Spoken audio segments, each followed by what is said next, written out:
Bergerak, bergerak, lalu berdampak. Pengantar Najwa. Jurnalisme menjadi rahmat sekaligus kebahagiaan. Ia memberi begitu banyak pengalaman hidup, karir, jejaring sahabat dan relasi, penghargaan, mungkin juga popularitas. Untuk itu semua, jurnalisme tidak menuntut banyak. Ia mensyaratkan independensi dan objektivitas. Dalam posisi sekarang, kritik dan tawaran, serangan dan godaan, efeknya bisa mirip-mirip, sama-sama bisa terasa serba bujuk rayu untuk mengubah pikiran, pandangan, atau pendirian. Sejumlah keputusan atau pilihan yang akhirnya saya ambil, terutama yang berkaitan dengan urusan kepublikan, pada dasarnya dibimbing oleh keyakinan dan usaha untuk menjaga independensi dan objektivitas itu. Pada 2017, saya ambil salah satu keputusan dalam perjalanan hidup ini, mendirikan Narasi. Ia menjadi awal sebuah perjalanan baru, 3 tahun yang amat kaya pengalaman. Tentu ada kalkulasi bisnis terkait potensi dunia digital di balik keputusan mendirikan perusahaan media sendiri. Banyak hal baru yang dipelajari dalam posisi sebagai salah satu pendiri dan pemilik usaha media. Berjumpa dengan para investor, para pengiklan atau calon partner, bernegosiasi dengan mereka, menjelaskan mengapa, karena satu dan lain hal, kami belum bisa menerima tawaran kerja sama tertentu. Benar-benar pengalaman yang sangat berharga. Hal itu mengajarkan betapa mengelola idealisme dan pragmatisme secara bersamaan merupakan tantangan yang kompleks tapi menarik dan menyenangkan. Tantangan itu datang terus-menerus, seakan sebuah maraton yang menguji, melatih, dan menumbuhkan kematangan, baik profesi maupun pribadi. Di luar aspek bisnis, mendirikan media adalah pilihan strategis untuk memastikan kendali atas independensi dan objektivitas ada di tangan sendiri. Dari independensi dan objektivitas ini, saya dulu memulai, dan sampai kini, nilai itu juga yang tetap dan terus dijaga. Bersama Narasi, ruang gerak jadi lebih lapang, leluasa berinteraksi intensif dengan orang-orang baru, berkolaborasi dengan banyak jejaring, membuka kesempatan pada bakat-bakat muda yang potensial. Dan yang terpenting, punya kesempatan mengeksekusi gagasan dan harapan jadi kenyataan. Dalam 2,5 tahun terakhir ini, ruang jelajah naik berlipat-lipat. Saya berkesempatan mendatangi banyak sekali tempat baru. Tidak hanya kota-kota besar ibu kota provinsi, melainkan kota-kota seperti Musi Banyuasin, Martapura, hingga Pulau Lembata. Bahkan di Hong Kong, saya berjumpa dengan para pekerja tangguh, ulet, dan tetap bahagia, yang di tengah berbagai kesulitan, masih sempat-sempatnya mengorganisir diri untuk membuat acara yang mengundang kehadiran saya. Di Narasi, saya juga membangun kolaborasi dengan para seniman seperti Efek Rumah Kaca, berpartner dengan raksasa teknologi seperti Google dan YouTube atau perusahaan-perusahaan rintisan tanah air.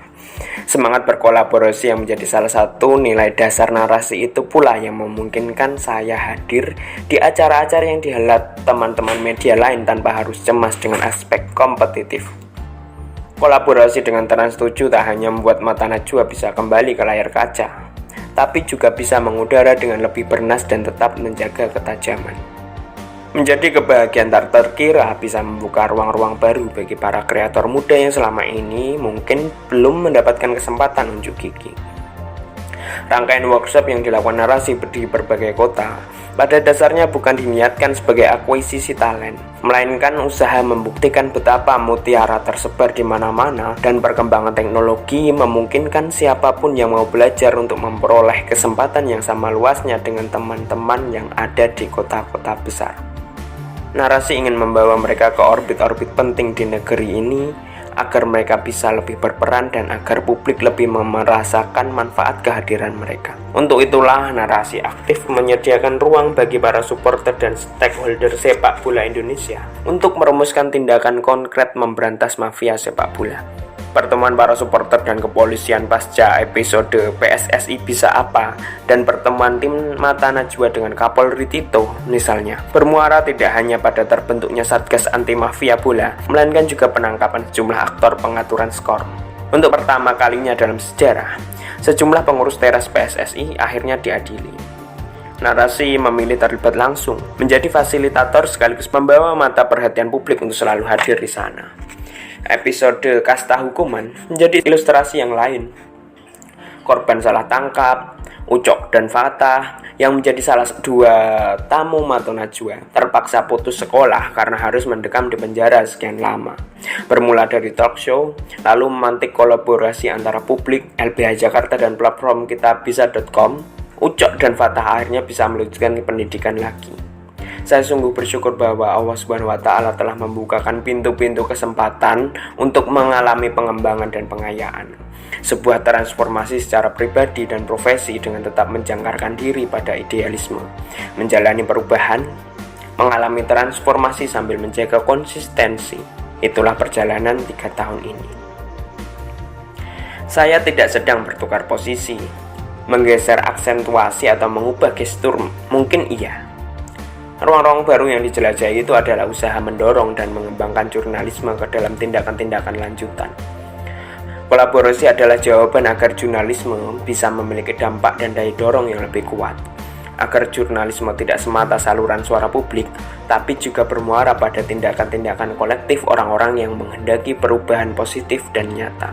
Buku catatan Najwa 2 ini sekaligus menandai 10 tahun Mata Najwa di layar kaca. Saya mendedikasikan buku catatan Najwa 2 ini kepada siapapun yang pernah berkolaborasi secara langsung atau tidak langsung. Juga sebagai undangan kolaborasi kepada yang lain, bahwa masih banyak kerja-kerja penting yang menunggu dan memenuhi panggilan tugas itu mustahil dilakukan sendirian. Mari terbentur dan membentur, agar membentuk dan terbentuk. Mari sama-sama bergerak, agar sama-sama pula kita memberi dampak. Najwa Shihab 2020.